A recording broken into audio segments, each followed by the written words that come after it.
Bonjour, bienvenue sur cette petite vidéo sur le fait de comment démontrer qu'une application F est surjective. Donc comme d'habitude, nous allons expliquer la méthode, puis procéder à un exemple afin d'étayer notre propos. La méthode. Alors la méthode elle est assez simple, elle est assez basique. Il faut démontrer que tout élément de F. Alors je vous rappelle, on a toujours un ensemble de départ qu'on appelle E et un ensemble d'arrivée qu'on appelle F. Donc l'objectif c'est de démontrer que quel que soit l'élément que je prends dans F, dans mon ensemble d'arrivées, il va avoir au moins un antécédent, c'est-à-dire un élément, ou deux, ou trois, voilà, par F, qui est une application de E dans F. Voilà.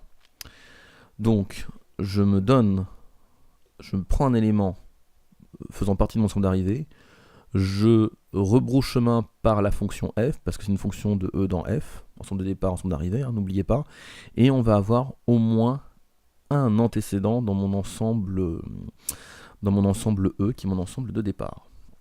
Donc on va faire un petit exemple, vous allez voir.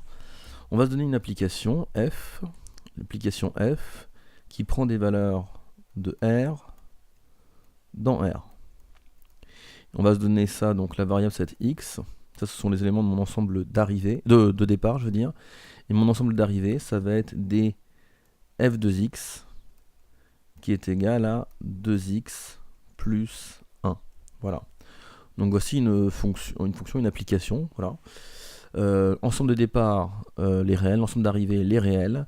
Les antécédents sont les x et les images. Alors, je vais rajouter ça. Et les images, ce sont les y, les f de x, qui vaut 2x plus 1. Donc je le rajoute en vert, voilà.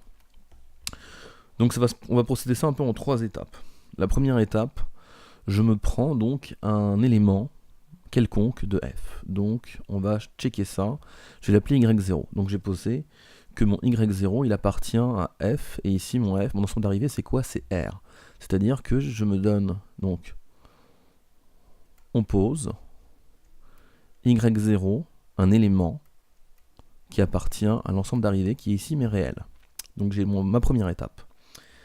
Ma deuxième étape, on va chercher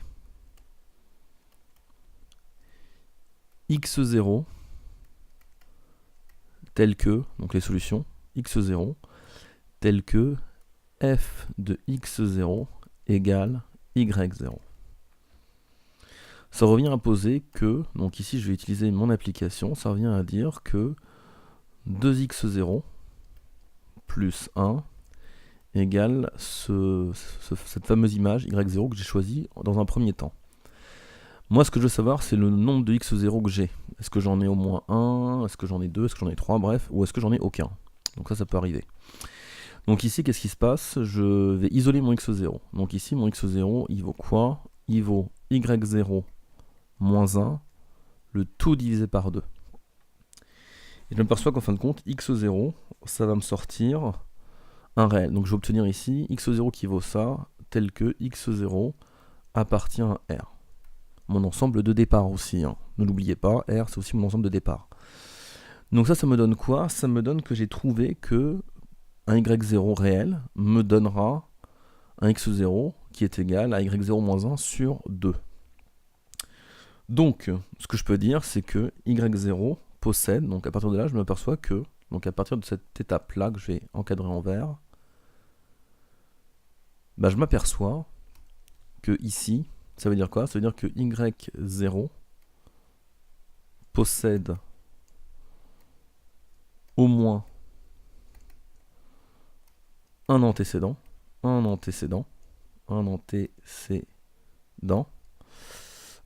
qui va être un antécédent dans R, donc dans mon ensemble de départ, ce qui est cool. Ok, on a un bon ensemble de départ nommé x0.